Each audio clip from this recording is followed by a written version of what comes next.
Ever picture yourself tending a cozy patch of land with a slice of American history? Today, we're taking a nostalgic tour through the 1900s, highlighting 10 small American tractors that once reigned supreme on hobby farms across the nation. Ready to dig in? Let's head straight to our countdown. Number 10, Avery Model 5. BF Avery & Sons, based in Louisville, Kentucky, introduced the Model V in the early 1940s to meet the rising demand for compact tractors suitable for smaller farms and vegetable plots. This machine featured a Hercules engine capable of around 10 horsepower on the drawbar, which was more than enough torque to handle lightweight tilling, mowing, and other essential tasks for hobby-scale agriculture. BF Avery started by manufacturing plows in the 19th century before venturing into tractor production. The Model V emerged as a simple yet dependable workhorse, often praised for its easy operation, minimal maintenance, and versatility in tight spaces. Its steel construction and relatively lightweight frame made it convenient for farmers who didn't want or need a massive piece of equipment chewing up their land. While never as omnipresent as some of the bigger brands, the Avery Model V had a dedicated following. It represented the broader movement toward more accessible farm machinery in mid-century America, reflecting the shift from large-scale, one-size-fits-all tractors to smaller, specialized models. This trend opened up opportunities for families to run modest but productive farms without having to invest in overly large or expensive equipment. Though not as widely romanticized as Ford or John Deere, Avery tractors still maintain a special place in collectors' hearts. Enthusiasts at tractor shows often admire the Model V for its classic curves and straightforward engineering. If you spot one today, you'll recognize it immediately by its compact stance, upright grille, and nostalgic aura that transports you back to simpler farming days. Number 9, Minneapolis Molen BF. Minneapolis Molen, a company formed by the merger of 3 agricultural manufacturers in the early 1900s, produced the Model BF to cater to small acreage farmers needing a nimble tractor. The BF's 4-cylinder engine delivered roughly 24 horsepower, making it an excellent solution for light field work and various chores around a modest homestead. Its engineering was straightforward, focusing on reliability and ease of service. Minneapolis Molen's heritage dates back to the Minneapolis Threshing Machine Company, Molen Plow Company, and the Universal Tractor Company. When the BF rolled out in 1948, it embodied a post-war optimism. Farmers were eager to modernize using machinery designed for smaller operations. The BF's design, with a slightly elevated operator platform and wide front, provided good stability and comfort for its time. The BF was part of a wider push in the late 1940s and early 1950s to get compact but robust tractors into the hands of family farmers. Its moderate horsepower was enough to run a variety of belt-driven implements, from small balers to water pumps, emphasizing versatility without the bulk of larger tractors. In essence, it helped popularize the idea that you didn't need a behemoth on wheels to get the job done. While Minneapolis Molen eventually became absorbed into other brands, collectors and tractor buffs often wax nostalgic about the BF. Its sunny yellow color scheme really stood out at the time, and spotting one at a county fair or tractor rally today is still a treat. If you grew up on a small farm post-World War II, chances are you at least knew someone who owned a trusty mini-mow. Before we plow into the next one, take a second to like and subscribe. Over 98% of you are just passing through like a Sunday drive down a gravel road. Hop on the tractor full time. It's free, and it helps this channel grow like a well-fertilized pasture. Big thanks to all of you already riding along. Number 8, Oliver Super 55. The Oliver Farm Equipment Company, headquartered in South Bend, Indiana, launched the Oliver Super 55 as a smaller sibling to its heavier-duty models. The Super 55 boasted around 29 horsepower at the drawbar, placing it neatly in the small to mid-sized tractor category. Its 4-cylinder engine could handle daily chores, from plowing modest acreage to towing wagons around the barnyard. Oliver came from a merger of 4 companies in 1929: Oliver Chilled Plow, American Seeding Machine, Hart Parr, and Nichols and Shepard. By the mid-1950s, the company had refined its offerings to meet growing consumer demands for economical, multi-purpose tractors. The Oliver 55 arrived on the scene to serve farm owners who wanted a reliable brand name but didn't need a top-tier horsepower machine. The 55 included features like a comfortable operator seat and a robust, gear-driven transmission that improved its overall usability. This tractor could handle tasks like seeding and light disking without guzzling fuel. By providing a dependable middle ground alternative, Oliver satisfied the needs of part-time farmers and smaller operators who were serious about cultivating land but didn't warrant an enormous investment. Among Oliver aficionados, the 55 remains a beloved model. People often reminisce about that iconic green paint scheme, which gave the tractor a polished look that stood out in local parades and farm shows. There's something universally satisfying about hearing the steady hum of that Oliver engine plowing through a small field. Owning or restoring one today carries a certain pride, connecting owners to a time when the family farm was still a central fixture in American life. Number 7. Casevac. The J.I. Case Company introduced the VAC in the early 1940s, targeting small acreage farmers seeking a simple, no-nonsense tractor. The VAC typically put out around 18 drawbar horsepower, fueled by a sturdy 4-cylinder engine. This was more than enough power for plowing, cultivating row crops, or hauling produce around a modest property. Case had been in business since 1842, primarily known for threshing machines before fully venturing into tractors. During World War II, farming equipment had to be rugged and efficient to keep production up despite rationing and workforce shortages. The VAC fit the bill. It was straightforward, could be repaired with commonly available parts, and was economical enough that many returning GIs took a shot at small-scale farming. The VAC became part of the broader tapestry of smaller tractors that allowed family farms to thrive without huge capital outlays. Its design was somewhat minimalist, just enough machine to get the job done. This approach gained Case a loyal customer base, as owners appreciated the tractor's durability, ease of maintenance, and ability to be reconfigured for different implements.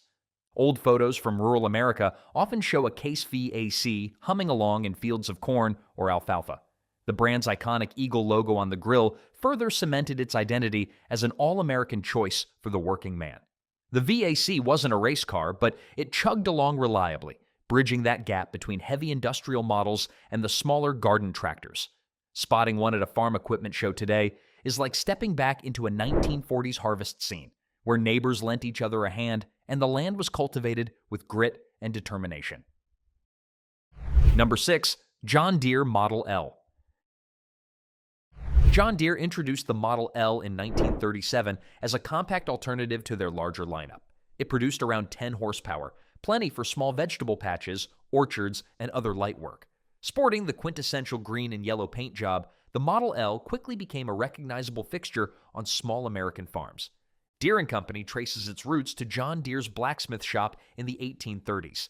By the late 1930s, the company recognized a growing segment of farmers who only needed a leaner, more affordable machine. Enter the Model L, engineered with a simple 2-cylinder engine and a robust cast-iron frame.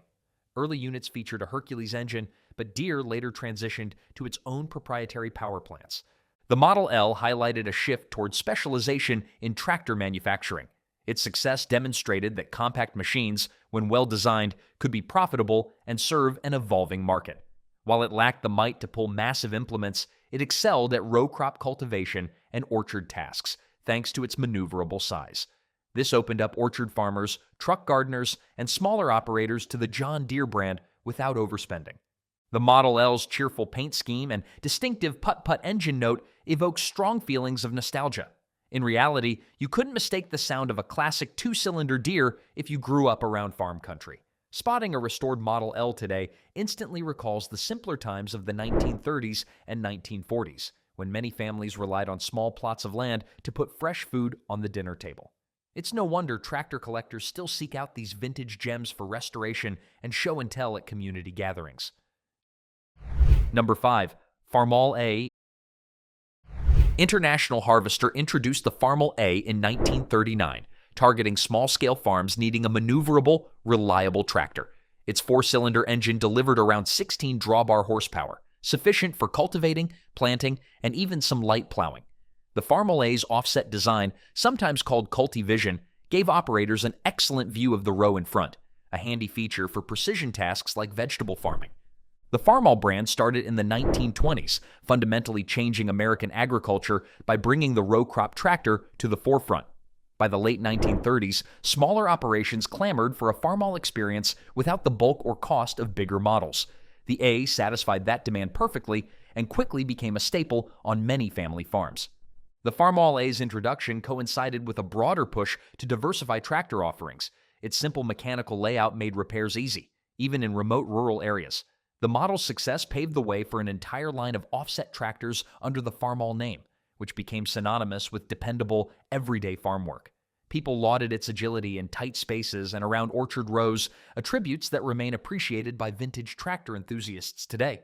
With that classic red paint and high riding seat, the Farmall A became an unmistakable icon of mid-century America. There's nothing quite like hearing the steady chug of an A as it creeps through a fresh plowed field at sunrise. Restored units often pop up at tractor parades and county fairs, where owners recall childhood memories of riding on the fender while a parent or grandparent drove. If you're hunting for a smaller collectible tractor, the A is a prime candidate that captures the heart of America's farming past. Number 4. Ford 8N. The Ford 8N hit the market in 1947 as a direct successor to the 2N, carrying forward the revolutionary three-point hitch system developed in partnership with Harry Ferguson. The 8N was rated around 23 horsepower at the drawbar, enough muscle to handle moderate field work on small farms. It quickly became a bestseller, with over 500,000 units produced during its short 5-year span. Henry Ford's personal ambition to create affordable farm machinery for the masses came to fruition with the N-Series tractors. The 8N, in particular, refined earlier designs by adding a 4-speed transmission and improved hydraulic controls. This made plowing, dissing, and mowing more efficient for the average landowner. The 3-point hitch system was an industry game-changer. Previously, hooking up implements was cumbersome and often unsafe. Ford's integrated hydraulics made it simpler and safer, opening the door for a wide array of attachments.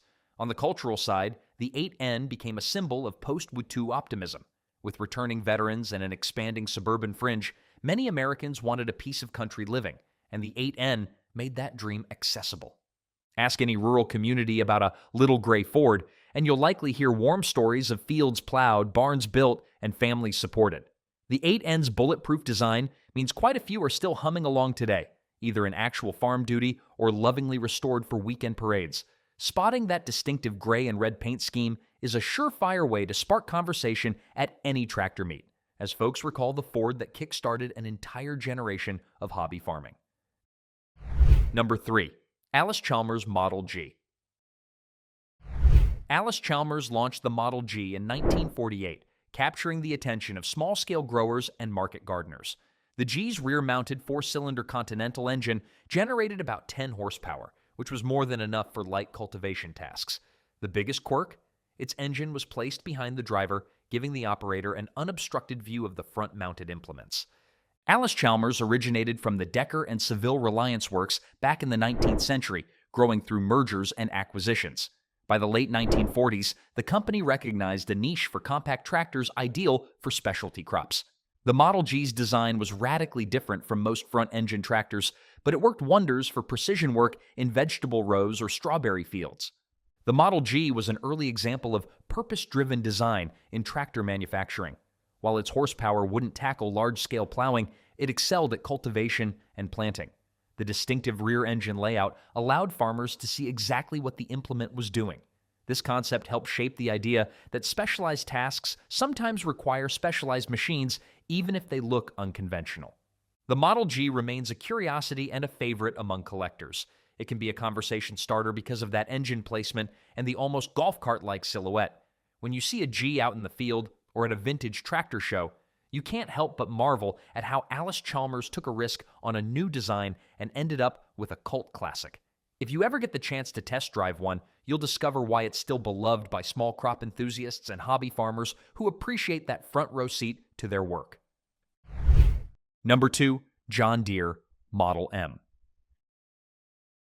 John Deere rolled out the Model M in 1947 to replace its older Model H and L lines. The M produced around 18 horsepower at the drawbar, which was a comfortable range for small farm chores, from light plowing to running a sickle bar mower. What set the M apart was its touch-o-matic hydraulic system, a user-friendly feature that gave operators precise control over mounted implements. By the late 1940s, Deere recognized that farmers needed a somewhat larger small tractor, paradoxical as that sounds, than the tiny Model L, yet still compact and maneuverable. The M's two-cylinder engine carried over the distinctive John Deere exhaust note, tying it firmly to the brand's heritage. It was also one of the first Deeres to incorporate a standardized, integrated hydraulic system, paving the way for advanced features on future models. The M served as a middle ground in Deere's lineup, bigger than the L, smaller than the B or A, and proved that there's a thriving demand for intermediate-sized tractors. Its introduction of the Touch-O-Matic system gave farmers smoother control when raising and lowering implements, making chores more efficient and less physically taxing. This move toward easier implement management influenced future generations of tractor engineering. With its bright green paint and iconic styling, the Model M is the kind of tractor that immediately brings to mind pastoral scenes of the American countryside. It's hard not to grin when you hear that classic putt-putt. Today, hobby farmers and collectors seek out the M for restoration projects, tractor pulls, or weekend orchard work. Its gentle power and timeless design remain a perfect fit for smaller properties that still crave that classic Deere dependability. Number 1. Farmall Cub. Capping off our list is the Farmall Cub, arguably the most iconic small American tractor of the 1900s. Introduced by International Harvester in 1947, the Cub's four-cylinder C60 engine produced around 9 horsepower at the drawbar. Yet those modest numbers didn't stop it from becoming a legend. Perfectly suited for up to 5 acres of row crops or gardens, the Cub let many families maintain a sustainable lifestyle without large-scale equipment. The Cub arrived at a time when rural electrification and modern amenities were expanding across the country. This little tractor fits seamlessly into the emerging rural suburban culture where small poultry farms, vegetable patches, and personal orchards thrived. With a simple design, offset engine, and narrow front end, the Cub was incredibly easy to handle, even for inexperienced operators. The sheer longevity of the Cub, manufactured for over 3 decades, underscored how well it matched the needs of small-scale agriculture. Its success also demonstrated that there was a sizable market for smaller, budget-friendly tractors, inspiring competitors to develop their own versions. The Cub's array of implements, from belly mowers to planters, cemented its status as a go-to for versatile tasks.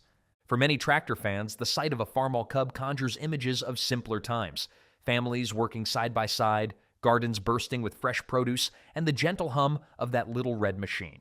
The Cub was often a first tractor for many who grew up on a farm, making it a cherished piece of personal history. Finding one restored at a county fair or tractor rally can transport you back to the heyday of mid-century rural America, when good tools and neighborly spirit kept small farms thriving. Thanks for taking this nostalgic ride through 10 small American tractors for hobby farms. Each of these classic machines played its own part in shaping American agriculture, proving that big dreams don't always require massive horsepower. Hope you found this video helpful and maybe even rekindled some cherished memories. If you love delving into vintage farm equipment and other blasts from the past, hit that subscribe button and join our growing community. Seriously, there's always room here for folks who appreciate a hearty engine rumble and a trip down memory lane.